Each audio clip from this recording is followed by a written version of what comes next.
Hi everyone, my name is Sarah, and I wanted to share with you guys some exercises that I use when I am frustrated, anxious, upset, nervous, and I know a lot of us are feeling that way right now, and I think these could be really beneficial. I want to preface this by saying that I'm sure all of you guys have heard before, just take a deep breath, and that could be really annoying to hear when you're like frustrated because no, I don't want to take a deep breath. But seriously, it does help, and I'll explain the science to you behind it quickly. So, your brain has two systems, the sympathetic nervous system and the parasympathetic nervous system. So the sympathetic nervous system is what's called fight or flight.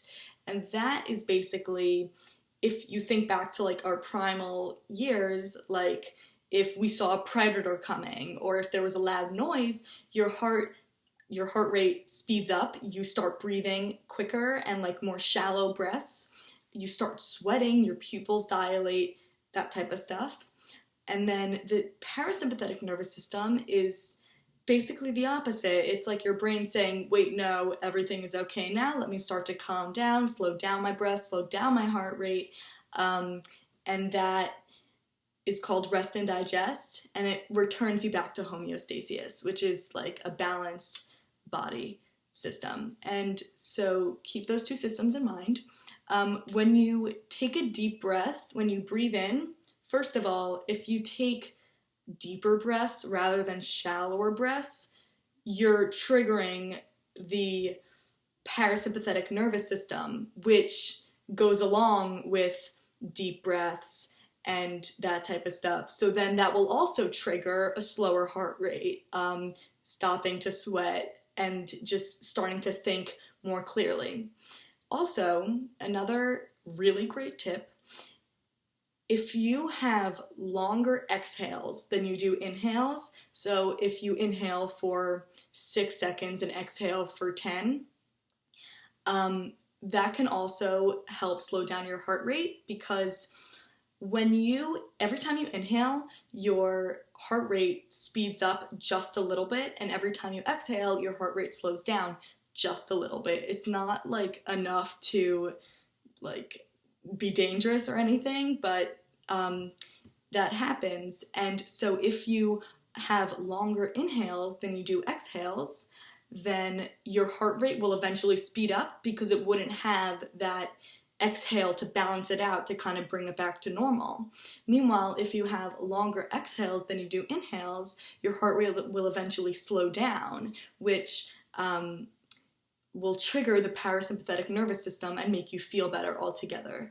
So I like to practice deep breathing with a 6-second inhale, hold for 7 seconds, and then release for 10 seconds. So let's try that together.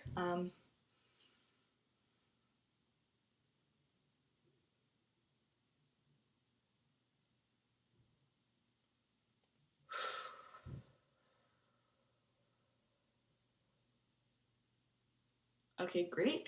And as you're exhaling, it can be really helpful to kind of, if your shoulders were tense like this, to bring them back and bring them down. That could be really calming.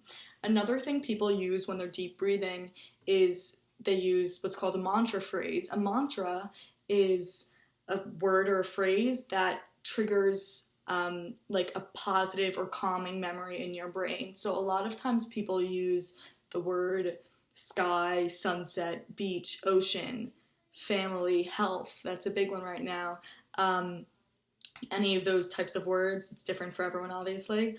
And if you think it over and over again, or even whisper it over and over again as you're exhaling, it can calm you again because it takes your mind out of the sympathetic nervous system, oh my god, something's wrong, and back into the calming parasympathetic nervous system. So that's number one, and that is definitely a great technique to use even if you have trouble falling asleep. It helps if you try deep breathing and like repeat it for a bit. Something else that is really, really helpful, it's called the body scan check. And that is when you start by laying on the floor on your back and you close your eyes. and you say to yourself, okay, first I'm going to feel my head. What does my head, like what is my head feeling right now? Kind of think about the way the floor feels on the back of your head. Think if your hair is itchy. Think if your face is cold.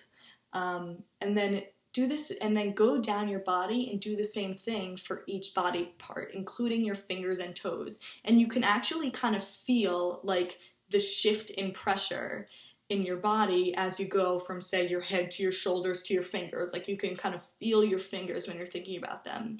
And this is a really, really helpful exercise because it helps you ground yourself, and it helps you get out of like the thinking habit of, okay, I have to do everything and everything is so overwhelming, and it grounds you, and it it breaks up your body for you. It makes you think, okay, I can do things one step at a time, which is something that's really important to recognize, especially right now, but often really hard to recognize. And I just wanted to share these techniques with you because they've been really helpful for me in the past, especially now, and they will be in the future. As someone that struggles with anxiety myself, it truly helps, and I hope for you guys to try it out. So good luck to everyone. Stay healthy, stay safe. Bye.